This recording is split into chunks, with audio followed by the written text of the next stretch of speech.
ଚିଙ୍ଗୁଡ଼ି ବରା। ଆବଶ୍ୟକୀୟ ସାମଗ୍ରୀ: ଛୋଟ ଚିଙ୍ଗୁଡ଼ି 250 ଗ୍ରାମ, ସିମେଇ 50 ଗ୍ରାମ, ରସୁଣ 10 କୋଲା, କଞ୍ଚାଲଙ୍କା 5ଟି ନିଜ ଇଚ୍ଛା ଅନୁଯାୟୀ, ଲୁଣ ଆବଶ୍ୟକତା ଅନୁସାରେ, ମଇଦା ଅଳ୍ପ, କିଛି କଟା ଧନିଆ ପତ୍ର, ଚିଙ୍ଗୁଡ଼ି ଭଜା ଓ ବରା ଛାଣିବା ପାଇଁ ତେଲ। ପ୍ରସ୍ତୁତି: ପ୍ରଥମେ ଚିଙ୍ଗୁଡ଼ିକୁ ବାଛି ଲୁଣ ହଳଦୀ ଗୋଳେଇ ରଖିବେ। ତାପରେ କଡ଼େଇରେ ଅଳ୍ପ ସୋରିଷ ତେଲ ଦେଇ ଚିଙ୍ଗୁଡ଼ି ଭାଜି ଦିଅନ୍ତୁ। ଚିଙ୍ଗୁଡ଼ି ଥଣ୍ଡା ହେବା ପରେ ରସୁଣ ଓ ଚିଙ୍ଗୁଡ଼ିକି ବାଟିଦେବେ। ଗୋଟିଏ ପାତ୍ରରେ ଏହି ବଟାକୁ ବାହାର କରି ରଖନ୍ତୁ। ଏବେ ସିମେଇକୁ ତେଲରେ ଟିକେ ଭାଜିଦେବେ। ଭଲରେ ଭାଜି ହେବା ପରେ ବାହାର କରି ଅଳ୍ପ ପାଣିରେ ବତୁରେଇ ଦେବେ।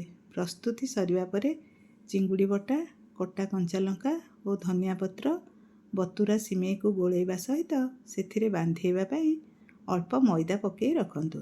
ପ୍ୟାନରେ ତେଲ ଗରମ କରି ଏହି ମିଶ୍ରଣକୁ ଛୋଟ ଛୋଟ ବରା ଭଳି ଆକାର ଦେଇ ଛାଣିବେ। ଦୁଇ ପାଖ ବାଦାମୀ ରଙ୍ଗ ହୋଇଗଲେ ବାହାର କରି ଆଣନ୍ତୁ। ପ୍ରସ୍ତୁତ ହୋଇଗଲା ଚିଙ୍ଗୁଡ଼ି ବରା। ବର୍ଷା ପାଗରେ ଏହାକୁ ଗରମ ଗରମ ଟମାଟୋ ସସ୍ ସହିତ ମିଶାଇ ଖାଆନ୍ତୁ।